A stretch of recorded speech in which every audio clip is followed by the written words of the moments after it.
It's really quite incredible how many of my peers are doing things like buying houses and getting married and having babies. And I like to think I was a bit of an inspiration.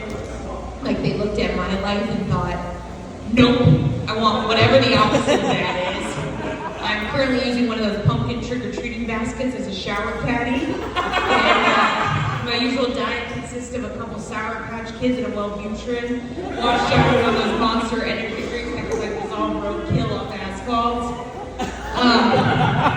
If the Terminator busted in right now and said, come with me if you want to live, I'd have to think about it for a second. Nothing against the guy, that's just where I'm at in life. So comfortingly, I am a social worker. Got into it for the money, obviously. What's the opposite of a sausage fest? Clam bake? That's what social work is. A great part about social work is that you can dress like absolute garbage. Like my usual ensemble is just a ratty old sweatshirt and basketball shorts stained with iced coffee and my own tears. I look like a troupe member from a community theater production of Oliver that's really underfunded. But the thing is, no one's gonna say shit because they think you were too busy doing the Lord's work to find a fork for your Easy Mac, so you just shotgunned it on the way to a home visit instead. Sometimes when people hear what I do, they say something along the lines of, oh, he must really love people. No. I'm a social worker, not a golden retriever. This time last year, I was actually laid off, surprisingly not for my abysmal attitude. See, I worked at a hospice, and there just wasn't enough new patients in my territory to justify my position. In other words, not enough people died around me. How was I gonna fight that? Like, beg my bosses for 6 more months? Like, I will do anything I can to raise the mortality rate in Madison. Like, go around to local Olive Gardens and put asbestos in the Parmesan graters. When you're here, you're dead. No, you can't lament that. You can't write a scathing email to 88-year-old Iris going, where the hell do you get off having an improved prognosis? Yeah, there's more cures than ever for certain types of cancers, which, great. But I had to cancel Netflix and start buying generic Cheez-Its, so. When I did work in hospice, I'd come home from these days long with death and grief, and I just wanted to sit back and relax with the most brutal true crime show I could find. Like, that's like the white woman's version of a stiff drink. And I need alternatives to drinking, because I really only have 2 types of drunkenness. One where I just want to go to bed right away, and another where I want to start home improvement projects that involve power tools. But what gets me about these true crime shows, especially when it's more historical case, they always say shit like, remember, this is 1932. There are no cell phones, no social media. Like because I was wondering where the Lindberghs didn't just check their Ring doorbell footage to see who took baby Charlie. I also like when they say that he was shot execution style. Like, I think if you're shooting someone through the skull, you've got an end game in mind, and you're not like, just gonna give him a little love tap. Imbibing too much true crime can have other effects as well. For example, every time I get into my car, I check behind me to make sure a murderer hasn't snuck in, waiting to pounce. Which is crazy, because I barely look behind me when I'm merging onto the freeway. I'm still in medical social work care, so I am around a lot of nurses, and one was giving me a flu shot, and she said I had the veins of an anaconda. So I've got that going for me if I ever get into intravenous drug use. But the thing is, I don't think I actually have large veins.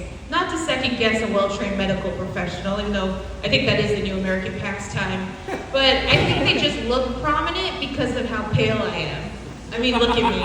I look like a Victorian era ghost child. And it's not like I want to be super tan, but I do want to look more like a Victorian era ghost child that died after a brutal summer working on the docks. And it's not like I was always this way, cynical, depressed. As a kid, I had the personality of a Labrador with heartworm disease.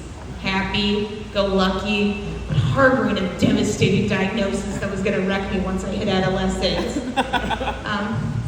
I don't think I'm that old. People, at 31, 31 now, so I'm getting older, but at even younger years, I always felt old on Sunday nights, because that's when I refill my pill organizer, like a nursing home patient playing Mancala. And now that I am getting older, I'm getting invited to more parties where there's couples and couples with kids. And there's always that one couple that's going on and on about the benefits of homeschooling and the harms of yellow dye number 5. Well, their absolute nightmare of a son, Kyler, does unspeakable things to the host of Sugar Glider upstairs.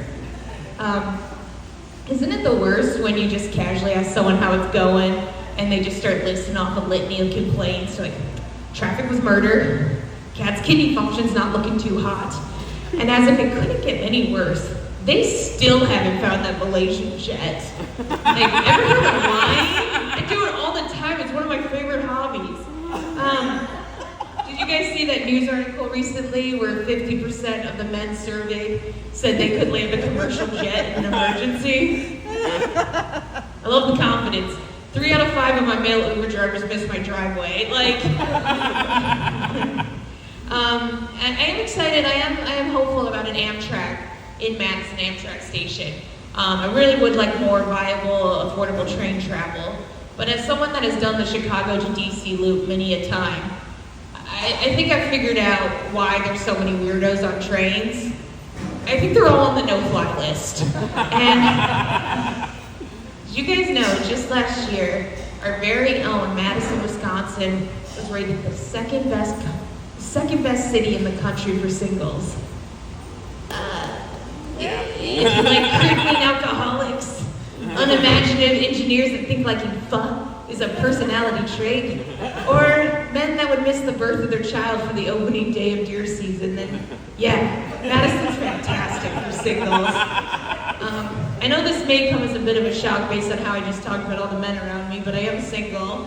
And usually I'm okay with that, but like there's only so many times I can imagine choking alone in my darkened home. And like that sometimes drives me to the dating apps, so I'm on all of them, you know. Bumble, Tinder, Hinge, Rusty Knife, whatever's out there now. And I went on a date one time with this guy I met. He was a perfectly pleasant guy, but I think we both knew he was dead in the water around minute 4. I asked him, I said, so what do you do for a living? And he said, I'm an agricultural entomologist. And I said, oh, cool. So you study bugs on crops. Guys, when I tell you how this man's head flew back, like JFK's in that Lincoln Continental, like, I cannot believe you know what an agricultural entomologist is. I can't believe I'm sitting here. I've told that joke multiple times on Madison stages, and multiple times people have come up after me and said, I'm an agricultural entomologist. So once again, I will reiterate, second best city in the country for singles. No, it's not like I'm some walk in the park either. Like, I'm the type of person at parties to be like, actually, it was flavoring they drank at Jonestown, not Kool-Aid. And I should have known I was going to be, you know, the greatest love of my life was going to be myself as a kid, because I would always pick the best Valentine's out of the box and address it to me. To Lizzie. Love, Lizzie. So I grew up in Madison, but I never lived here as an adult until somewhat recently when I finished up with the Peace Corps. I just knew my youth development work would really catch the eye of a nice HR recruiter in Madison. You know, the type that has like the human, kind, be both bumper stickers, but like locks the door of that same car when a person of color walks by. You know, the type. Guys, thank you so much. I really appreciate it. Give it up for your host,